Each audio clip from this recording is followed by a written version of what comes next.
Processes in living organisms part 2 हा third chapter आहे.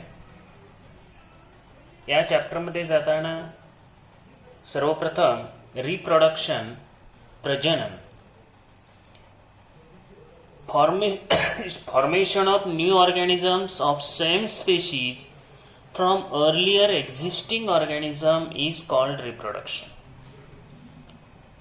तर न्यू ऑर्गॅनिझमचं फॉर्मेशन होणं, परंतु फ्रॉम अर्लियर एक्झिस्टिंग ऑर्गॅनिझम, पूर्वी अस्तित्वात असलेल्या ऑर्गॅनिझम पासून न्यू ऑर्गॅनिझम सेम स्पेशीजचा तयार होणं यालाच रिप्रोडक्शन असं म्हणतात. रिप्रोडक्शनच्या दोन मेन मेथड्स आहेत, असेक्सुअल रिप्रोडक्शन आणि सेक्सुअल रिप्रोडक्शन. असेक्सुअल म्हणजे अलैंगिक प्रजनन, तर सेक्सुअल हे लैंगिक असतं. असेक्सुअल रिप्रोडक्शनसाठी there are no gametes. Sexual रिप्रोडक्शनसाठी गॅमेटची गरज असते. या ठिकाणी चार्टच्या माध्यमातून रिप्रोडक्शन, त्याचे वेगवेगळे जे प्रकार आहेत ते दाखवले. रिप्रोडक्शन दोन मेन टाइप्स, असेक्सुअल, सेक्सुअल. आता असेक्सुअल रिप्रोडक्शन युनिसेल्युलर ऑर्गॅनिझम्समध्ये आणि मल्टीसेल्युलर ऑर्गॅनिझममध्ये. युनिसेल्युलर ऑर्गॅनिझममध्ये बायनरी फिशन, मल्टिपल फिशन आणि बडिंग हे युनिसेल्युलर ऑर्गॅनिझम्समधले असेक्सुअल रिप्रोडक्शनचे प्रकार आहेत. आता बायनरी फिशनमध्ये पुन्हा simple binary fission, transverse binary fission आणि longitudinal binary fissions. Asexual reproduction in multicellular organisms, fragmentation, regeneration, budding, vegetative reproduction किंवा व्हेजिटेटिव्ह प्रॉपगेशन, स्पोअर फॉर्मेशन. तर सेक्सुअल रिप्रोडक्शनमध्ये त्याच्या दोन प्रोसेस ज्या आहेत त्या दोन प्रोसेस आपल्याला या ठिकाणी पाहायचे आहेत, गॅमेट फॉर्मेशन आणि fertilization. Sexual reproduction is completed in two main stages. तर आता असेक्सुअल रिप्रोडक्शनकडे आपण जाऊ. Asexual reproduction, process of formation of new organism by an organism of same species. हा महत्वाचा पॉइंट आहे. Without involvement of gametes is called asexual reproduction. Without involvement, involvement म्हणजे समावेश. गॅमेटचा समावेश असेक्सुअल रिप्रोडक्शन मध्ये नसतो. Offspring of asexual reproduction is genetically identical to parent. मुळात असेक्सुअल रिप्रोडक्शन मध्ये जिनेटिक रिकॉम्बिनेशनचा विषयच नसतो आणि त्यामुळे ते पॅरेंटशी जिनेटिकली आयडेंटिकल असतात. आयडेंटिकल म्हणजे सारखे, समान. पॅरेंट सारखेच ऑफस्प्रिंग निर्माण होतात आणि युनिपॅरेंटल म्हणजे एकच पॅरेंट असणं हे असेक्सुअल रिप्रोडक्शनचं खास वैशिष्ट्य आहे. It occurs by mitosis and it is a fast process. Asexual रिप्रोडक्शनचे कॅरेक्टरिस्टिक बघा. No involvement of gametes, offspring genetically identical to parent, uniparental एकच पॅरेंट असणारे, आणि it takes place by mitosis and it is a fast process. आता asexual reproduction त्याच्या वेगवेगळे जे modes आहेत ते मोड्स या ठिकाणी म्हणजे वेगवेगळ्या पद्धती, वेगवेगळ्या ऑर्गॅनिझममध्ये हे असेक्सुअल रिप्रोडक्शन कसं चालतं ते पाहू. तर असेक्सुअल रिप्रोडक्शनचे वेगवेगळ्या ज्या मेथड्स आहेत त्यामध्ये बायनरी फिशन. फिशन हा पहिला जो प्रकार आहे त्याच्यामध्ये बायनरी फिशन. तर फिशन या शब्दाचा जो अर्थ आहे तो आपल्याला ऑलरेडी माहिती असायला पाहिजे. विभाजन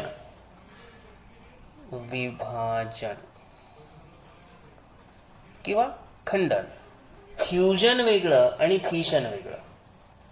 आता बायनरी फिशन असेक्सुअल रिप्रोडक्शन, आणि हे असेक्सुअल रिप्रोडक्शन जे आपण बघतोय इन युनिसेल्युलर ऑर्गॅनिझम्समध्ये. तर binary fission is a type of asexual reproduction. In this type, parent cell divides to form two similar daughter cells by mitosis or amitosis. It is performed in favorable conditions only. फक्त अनुकूल परिस्थितीमध्येच हे घडून येतं. आता अनुकूल परिस्थिती म्हणजे काय? अवेबिलिटी ऑफ अबंडंट फूड, मोठ्या प्रमाणात अन्नाची उपलब्धता असणं, योग्य ते टेम्परेचर म्हणजे अति कडक नको किंवा अति थंडी पण नको, अशा कंडिशन्स. बायनरी फिशन असेक्सुअल रिप्रोडक्शनचा एक टाईप आहे. पॅरेंट सेल जे असेल, एका सेलपासून 2 सेल बनतील, मग त्याच्यामध्ये मायटॉसिस घडेल किंवा अमायटॉसिस सुद्धा असू शकतं. फेवरेबल कंडिशन्समध्येच हे होणार आहे फक्त, हाही पॉईंट इथं महत्वाचा आहे. म्हणजे अनफेवरेबल कंडिशन्समध्ये बायनरी फिशन नाही घडत. आता हे कुणामध्ये घडतं? तर एक्झाम्पल बघा, prokaryotes, bacteria, protist, amoeba, paramecium आणि युग्लिना हे प्रोटिस्टचे एक्झाम्पल्स आहेत. आणि eukaryotic cell organelle, mitochondria, chloroplast perform asexual reproduction by binary fission. आता प्रोकॅरियोट्स म्हणजे ज्यांचा न्यूक्लियस वेल डेव्हलप्ड नसतो असे, आणि यूकॅरियोटिक ज्यांचा न्यूक्लियस वेल डेव्हलप्ड आहे असे. प्रोटिस्ट आदी जीव. तर बायनरी फिशन ज्यांच्यामध्ये घडतं त्यांची या ठिकाणी दिलेली जी नावं आहेत ती व्यवस्थित लक्षात ठेवा, कारण एक्झाम्पल आपल्याला लिहावी लागतील. आता हे बायनरी फिशनचे पुन्हा प्रकार आहेत. असेक्सुअल रिप्रोडक्शन इन युनिसेल्युलर मधला पहिला बायनरी. बायनरीमध्ये पुन्हा 3 आहे. कशावर आधारित आहेत हे? Based on axis of fission. जे फिशन घडून येते, जे विभाजन घडून येते त्याचा ॲक्सिस, त्याच्यानुसार म्हणजे आडवा असेल, उभा असेल, कोणत्या डायरेक्शनमध्ये त्याच्यावर. तर पहिला प्रकार आहे simple binary fission. Plane of division is not definite. It can be in any direction due to lack of specific shape in amoeba. अमिबाला मुळात निश्चित असा आकारच नसतो.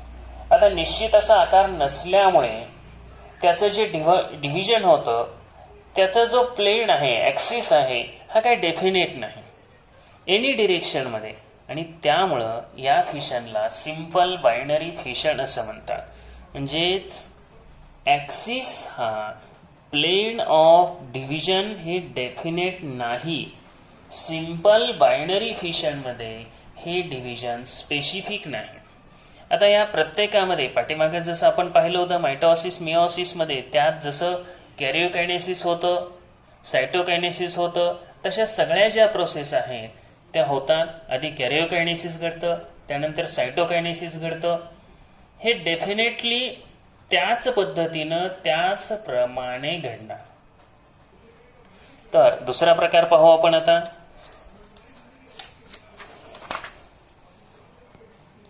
Transverse binary fission.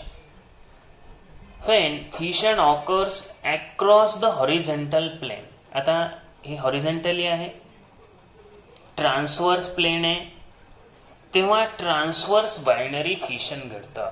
म्हणजे बायनरी फिशन मधला हा सेकंड टाइप आहे, ट्रान्सवर्स. तर axis जो आहे तो ट्रान्सवर्सली आहे, हॉरिझॉन्टली आहे, आणि त्याच कारणामुळं इथं ट्रान्सवर्स बायनरी फिशन असं त्याला म्हटलेलं आहे. Example paramecium. पॅरामेशियममध्ये जे फिशन घडतंय ते ट्रान्सवर्स बायनरी फिशन आहे. त्यानंतर तिसरा जो प्रकार आहे तो आहे longitudinal binary fission. When fission occurs across vertical plane. हे व्हर्टिकली. तर हे जे फिशन आहे हे व्हर्टिकली घडलं आणि इथं 2 सेल्स तयार झाल्या. म्हणजे जेव्हा व्हर्टिकली फिशन घडतं, लॉन्जिट्युडनल ॲक्सिस असेल, तेव्हा ते फिशन आहे लॉन्जिट्युडनल बायनरी फिशन. तर 3 प्रकार. सिम्पलमध्ये काय स्पेसिफिक डायरेक्शन नाही, कारण स्पेसिफिक शिफ्ट नाही. ट्रान्सवर्समध्ये हे आहे हॉरिझॉन्टली ट्रान्सवर्सली, आणि लॉन्जिट्युडनली हे आहे उभं. युग्लिनामध्ये घडणारं हे जे आहे ते लॉन्जिट्युडनल. त्यानंतर फिशनमधला मल्टिपल फिशन. मल्टिपल फिशन हा सुद्धा असेक्सुअल रिप्रोडक्शन इन युनिसेल्युलर ऑर्गॅनिझम्सच आहे. जेव्हा अनफेवरेबल कंडिशन्स असतात, म्हणजे लॅक ऑफ फूड असेल, अन्नाची कमतरता असेल, तर एक्स्ट्रीम वेदर, खूप जास्त टेम्परेचर असणं किंवा कडाक्याची थंडी असणं, हे एक्स्ट्रीम वेदर आहे. अमिबा त्याचे सिडोपोडिया, आता सिडोपोडिया म्हणजे छद्मपाल, त्याच्या साह्यानं तो मुवमेंट घडवून आणतो, तर तो काढणं, फॉर्मेशन करणं तो थांबवतो. कशामुळे? एक्स्ट्रीम वेदरमुळे. आणि मग त्या वेळेला त्याच्याकडून बायनरी फिशनच्या ऐवजी मल्टिपल फिशन घडतं. अनफेवरेबल कंडिशनमुळे अमिबा राऊंड बनतो आणि त्याच्या भोवताली असं प्रोटेक्टिव्ह कव्हरिंग बनवतो. हे सिस्ट म्हणतात त्याला. Plasma membrane, protective covering around the plasma membrane, it is called as cyst. तर हे त्याच्या बाहेर असणारं हे आहे सिस्ट. आतमध्ये inside the cyst amoeba undergoes repeated nuclear division. आता त्याच्या आतमध्ये त्याचं अनेक वेळेला न्यूक्लिअर डिव्हिजन घडून येतं. म्हणजे आतमध्ये त्याचं बायनरी फिशन चालूच आहे. 2च्या 4 होणं, 4च्या 8 होणं, 8च्या 16 होणं, हे असं प्रोसेस चालूच आहे. Inside the cyst, amoeba undergoes repeated nuclear division. This is followed by cytoplasmic division. आता कॅरिओकायनेसिस नंतर सायटोप्लाझ्मिक डिव्हिजन येतच. मेनी अमिबा बाळे are formed which remain dormant inside the cyst. आता या पद्धतीमध्ये अशा रीतीनं अनेक अमिबा बाळे तयार होतात, अनेक छोटे छोटे अमिबा तयार होतात, छोटे छोटे अनेक अमिबा तयार होतात आणि त्या ठिकाणी ते डॉर्मंट कंडिशनमध्ये राहतात. म्हणजे त्या ठिकाणी जो सिस्टच्या आतमध्ये ते सिस्टमध्येच राहतात. आता डॉर्मंट कंडिशन म्हणजे तिथं ते कोणती हालचाल करत नाही. ते जसं थंडीमध्ये बेडो डॉर्मंट कंडिशनमध्ये जाऊन राहतो, पावसाळ्यामध्ये म्हणजे हे जे माहिती आहे तुम्हाला की तो चिखलामध्ये पुरून घेतो, ह्या ज्या गोष्टी आहेत त्याप्रमाणे ही डॉर्मंट इनसाइड द सिस्ट, म्हणजे सिस्टच्या आतमध्ये तो गाडून घेतो म्हणल्यासारखं. आणि त्यानंतर जेव्हा फेवरेबल कंडिशन रिअपिअर होते, योग्य ती कंडिशन येते, त्यावेळेला they come out by breaking cyst. हे सिस्ट ब्रेकडाऊन होतं आणि या सिस्ट ब्रेकडाऊन झाल्यानंतर ही अनेक अशी अमिबा, छोटे छोटे जे अमिबा आहेत ते या ठिकाणी तयार होतात. आणि हे आहे मल्टिपल फिशन. मल्टिपल म्हणजे अनेक, तर बायनरीमध्ये काय होतं? द्विविभाजन. आणि मल्टिपल म्हणजे बहु. एकाच वेळेला अनेक छोटे छोटे अमिबा या ठिकाणी बाहेर पडतात आणि हे आहे मल्टिपल फिशन. तिसरा प्रकार आहे बडिंग. ईस्ट हा जो युनिसेल्युलर फंगस आहे त्याच्यामध्ये बडिंगच्या सहाय्यानं हे असेक्सुअल रिप्रोडक्शन घडून येतं. Parent cell produces 2 daughter nuclei. आता या ठिकाणी हे पॅरेंट सेल आहे.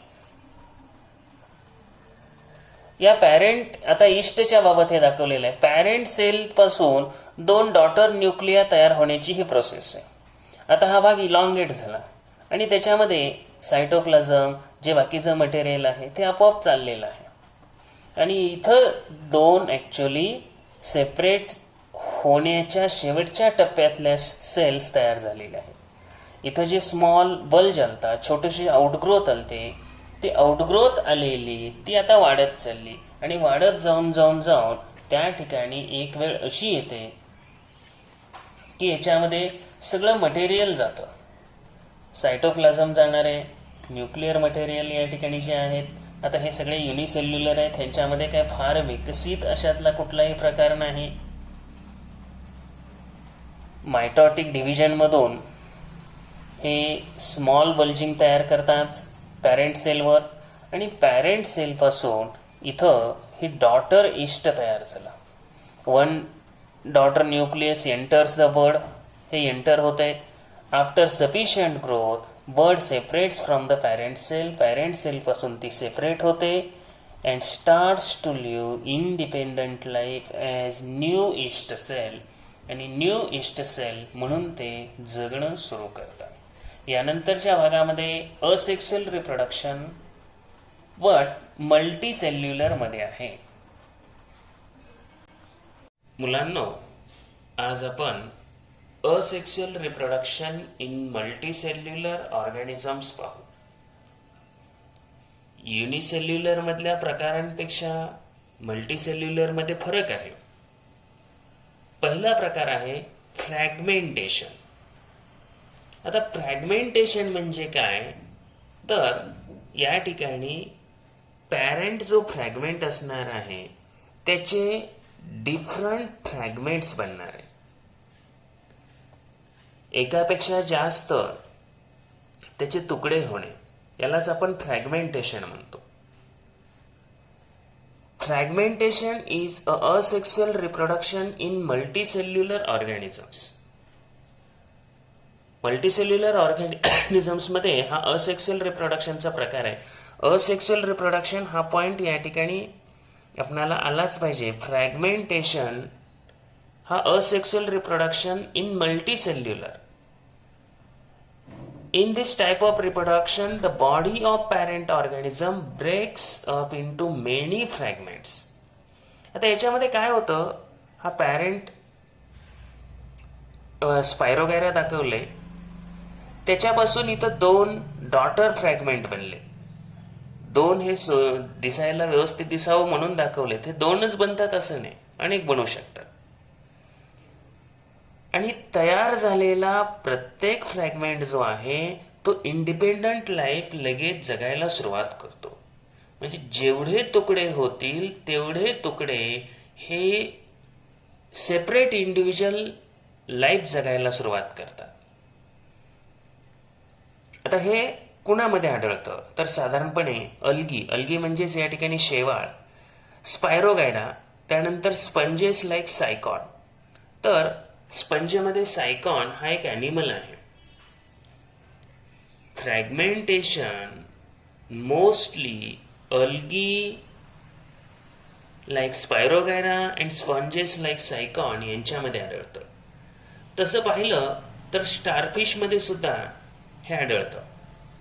कारण स्टारफिश काय करतो, म्हणजे स्टारफिश हा इकायनोडर्माटाला, एखादा त्याचा जो आर्म आहे तो सेंट्रल डिस्क पासून कट झाल्यावर त्याच्यापासून न्यू ऑर्गॅनिझम डेव्हलप होणं हे सुद्धा त्यामध्येच येतं. Whenever there is a plenty of water and nutrients, जेव्हा पुष्कळ भरपूर वॉटर आणि न्यूट्रिएंट्स म्हणजे ग्रोथसाठी, वाढीसाठी आवश्यक असणारं मटेरियल जेव्हा अवेलेबल होतं, तेव्हा स्पायरोगॅरा त्याचे फिलामेंट हे वेगानं वाढतात आणि रिप्रोडक्शन करायला तयार होतात. म्हणजेच त्याचे एकाचे अनेक फ्रॅगमेंट्स तयार होतात.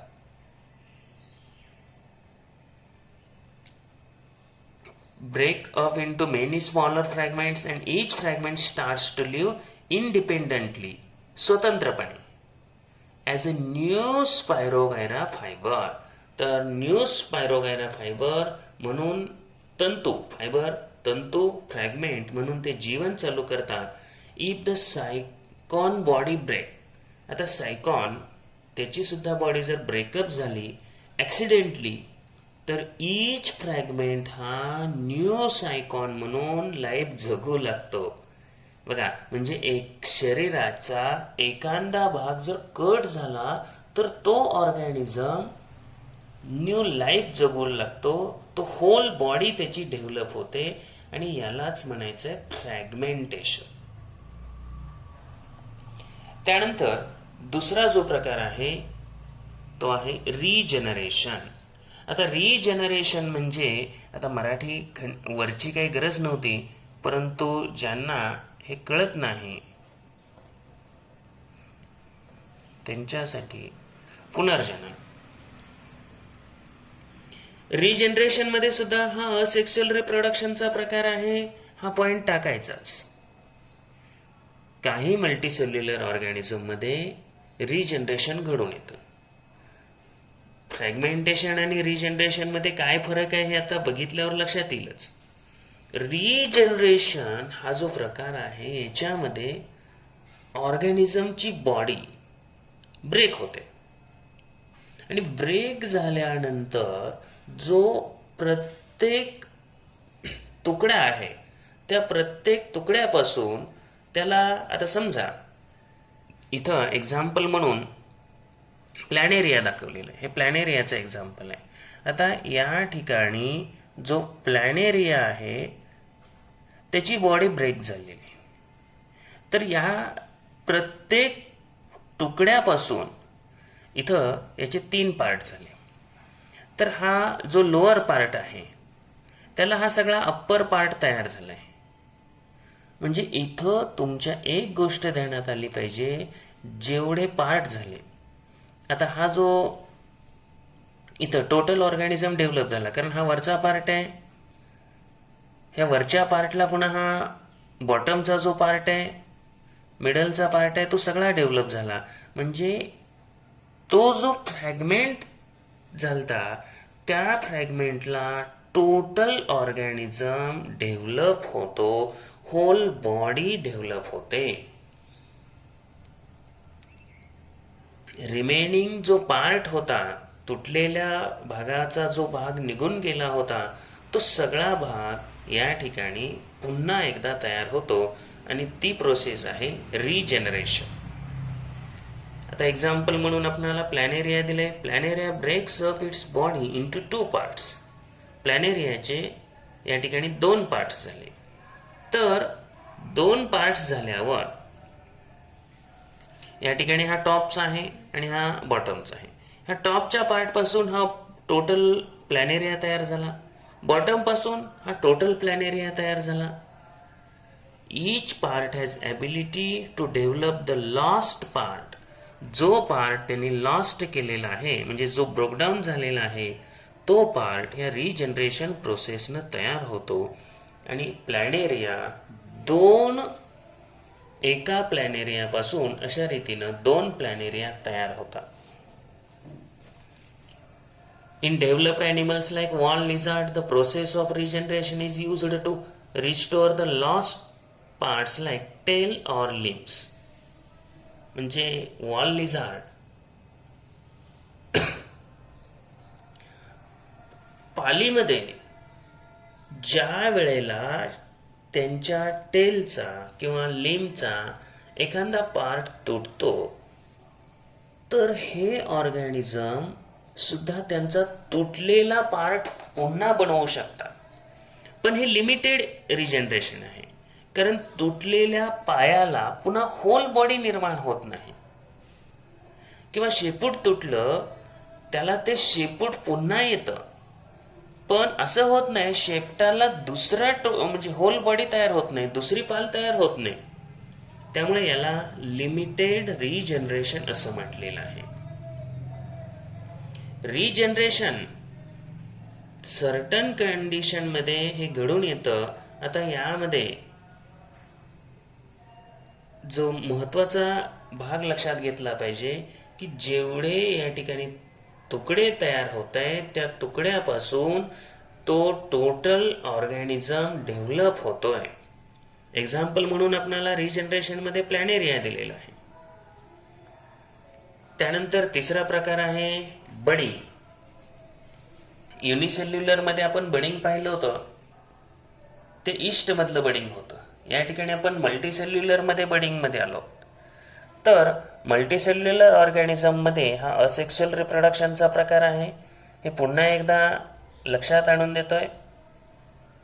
बडिंग असेक्शुअलमध्ये साधारणपणे हे हायड्रामध्ये घडतंय. हायड्रामध्ये काय होतं, जेव्हा फेवरेबल कंडिशन असतात, अनुकूल परिस्थिती असते, तर स्पेसिफिक पार्टला अशी आउटग्रोथ निर्माण होते. आता या ठिकाणी आउटग्रोथ निर्माण व्हायला लागली, थोडीशी बहिर्वर्धित वाढ होते. आणि ती वाढ कशामुळे झालेली असते, तर इथं ज्या रिजनरेटिव्ह सेल्स असतात त्यांचे रिपिटेटिव्ह डिव्हिजन झालेले असतात आणि त्यामुळे थोडंसं वाढ होते, थोडासा फुगवटा तयार होतो. आणि हा जो फुगवटा, हा जो वाढलेला भाग असतो ज्याला बड म्हणतात, हा विशिष्ट पार्टमध्ये जी आउटग्रोथ तयार होते रिपिटेटिव्ह डिव्हिजन, त्यालाच आपण बड म्हणतो. आणि ते ग्रॅज्युअली वाढायला सुरुवात होतात. आणि त्याच्यापासूनच आता ही इथं थोडीशी आउटग्रोथ आली, या ठिकाणी बड जरा बऱ्यापैकी डेव्हलप झालेले. आणि इथं जर पाहिलं तर हा यंग हायड्रा तयार झाला. म्हणजे it grows up gradually to form a small hydra. आता parent hydra's dermal layer and digestive cavity. आता जो पॅरेंट हायड्रा आहे, तर पॅरेंट हायड्राचा डर्मल लेअर म्हणजे त्याच्या त्वचेचा, शरीराचा जो स्तर आहे तो, आणि digestive cavity are in continuity with those of budding hydra. ही जी बड तयार झालेली आहे, हा जो न्यू यंग हायड्रा तयार झाला आहे, त्याचं आणि हा जो पॅरेंट हायड्रा आहे त्याच्याशी जो कॉन्टॅक्ट आहे तो अजून ब्रेकडाऊन झालेला नाही. त्याचा जो डर्मल लेअर सांगितलं, म्हणजे शरीराचा जो लेअर आहे त्याच्याशी कॉन्टॅक्ट आहे. त्याचप्रमाणे डायजेस्टिव्ह कॅव्हिटी ही सुद्धा, डायजेस्टिव्ह कॅव्हिटी म्हणजेच या ठिकाणी पचनमार्ग आहे, पचन सिस्टीम आहे, तर ही पॅरेंट हायड्राशी कंटिन्यू आहे. It receives all nutrition from parent hydra. त्याला लागणारं सगळं जे न्यूट्रिशन आहे हे पॅरेंट हायड्राकडूनच मिळतं. Budding hydra separates from the parent hydra and starts to lead an independent life when it grow up. तर त्याची जेव्हा वाढ होते, जेव्हा तो वाढतो, तेव्हा तो इंडिपेंडंट लाईफ जगण्यास तयार होतो. म्हणजे budding hydra separates from parent hydra and starts to lead an independent life when it grows up. जेव्हा तो वाढतो, त्याची वाढ होते, तेव्हा तो इंडिपेंडंट लाईफ जगण्यास तयार होतो. म्हणजे आता तो सेपरेट होऊ शकतो. त्याला न्यूट्रिशनसाठी किंवा इतर कारणासाठी पॅरेंटवर अवलंबून असण्याची गरज नाही. तर हे आहे बडिंग, हा तिसरा प्रकार होता. आता नेक्स्ट टाईप आहे व्हेजिटेटिव्ह प्रपागेशन. आता व्हेजिटेटिव्ह प्रपागेशन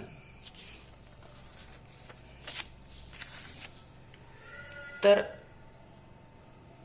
व्हेजिटेटिव्ह, आता मराठीमध्ये याला शाकीय, शाकीय प्रजनन असं म्हणतात.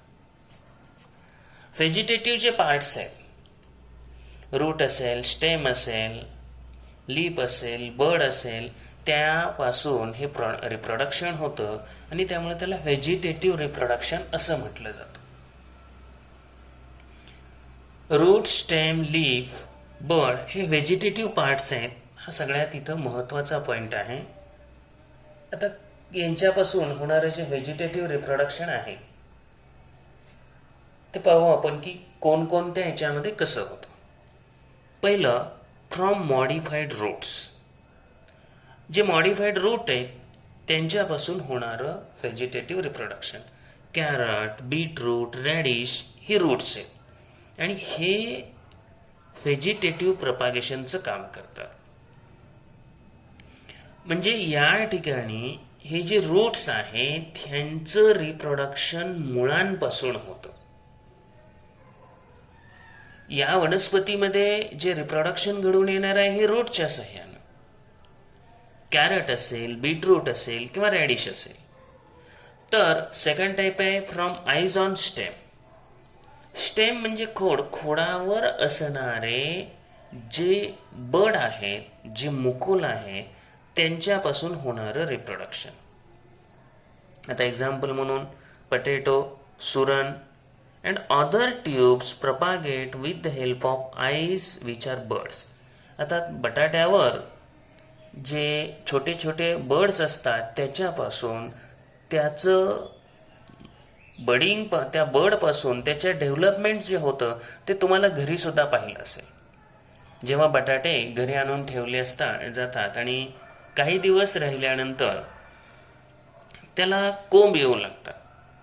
हे काय आहे तर व्हेजिटेटिव्ह रिप्रोडक्शन फ्रॉम स्टेमच आहे.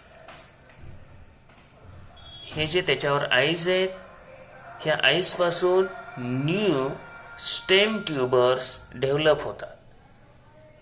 त्यानंतर from birds present on the nodes of stem. In case of plants like sugarcane, grasses, birds present on nodes perform vegetative propagation. तर vegetative propagation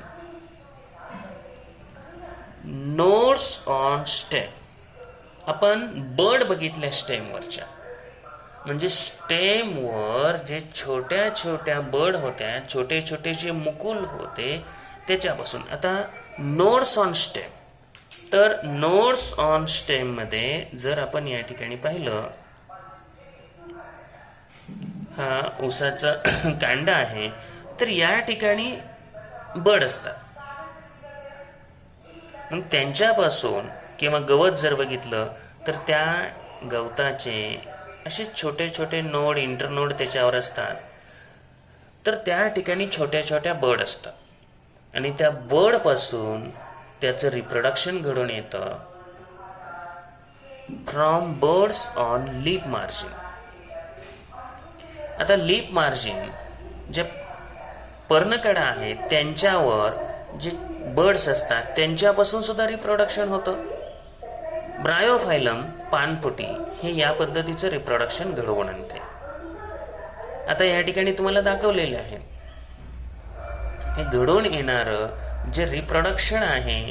हे आता पहिलं काय आहे, हा स्वीट पोटॅटो आहे, रताळ आहे. तर याचं जे रिप्रोडक्शन आहे हे रूटच्या साह्यानं घडतंय. त्यानंतर दुसरं जे आपल्याला दाखवलेलं आहे पानफुटी, पानफुटी, ब्रायोफायलम, पानांच्या साह्यानं घडून येणारं रिप्रोडक्शन.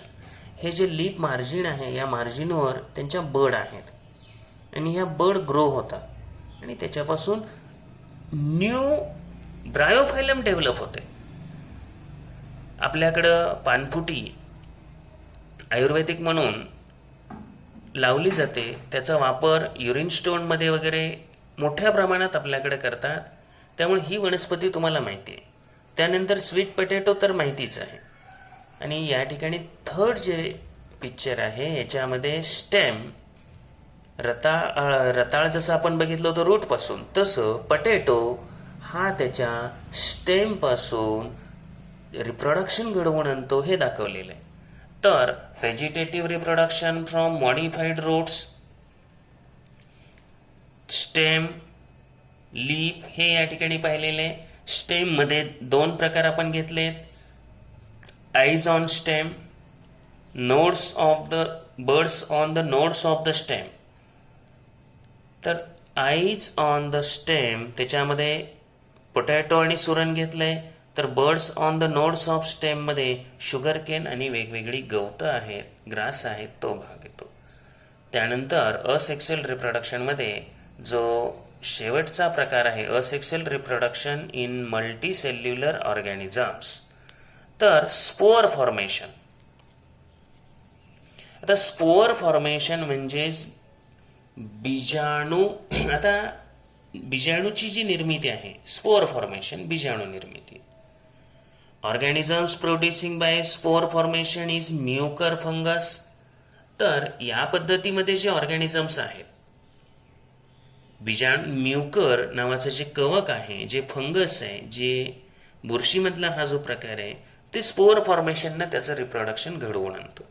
आता त्याला जे फिलामेंटस बॉडी आहे त्याला स्पोरेंजिया असतात. त्याच्या फिलामेंटस बॉडीवर हे स्पोरेंजिया आहेत आणि या ठिकाणी याच्यातून spores are formed on sporangia in this type and sporangia burst after subsequent growth. तर त्यांची जेव्हा पुरेशी वाढ होते, वाढ झाल्यानंतर हे जे स्पोरेंजिया आहेत हे बर्स्ट होतात आणि याच्यातून हे स्पोर बाहेर पडतात, हे बीजाणू बाहेर पडतात. आणि हे बीजाणू जेव्हा रिलीज होतात तेव्हा ते मॉइस्ट आणि वॉर्म प्लेसला जर्मिनेट होतात आणि त्याच्यातून न्यू फंगल कॉलनी म्हणजे ज्या ठिकाणी नवीन फंगस म्युकर डेव्हलप होतात. तर स्पोर फॉर्मेशन हा जो लास्ट प्रकार होता, साधारणपणे परत रिपीट करतोय की म्युकर फंगसमध्ये आढळतो. आता त्याला ज्या फिलामेंटस बॉडी आहेत स्पोरेंजिया, त्याच्यात असणारे स्पोर वाढ झाल्यावर ते रप्चर होणार, बर्स्ट होणार, त्याच्यातून हे स्पोर बाहेर पडणार आणि हे स्पोर मॉइस्ट आणि वॉर्म प्लेसला या ठिकाणी त्यांच्यापासून जर्मिनेशन होणार. अशा रीतीनं asexual reproduction in multicellular organisms हा भाग इथं कंप्लीट होतोय.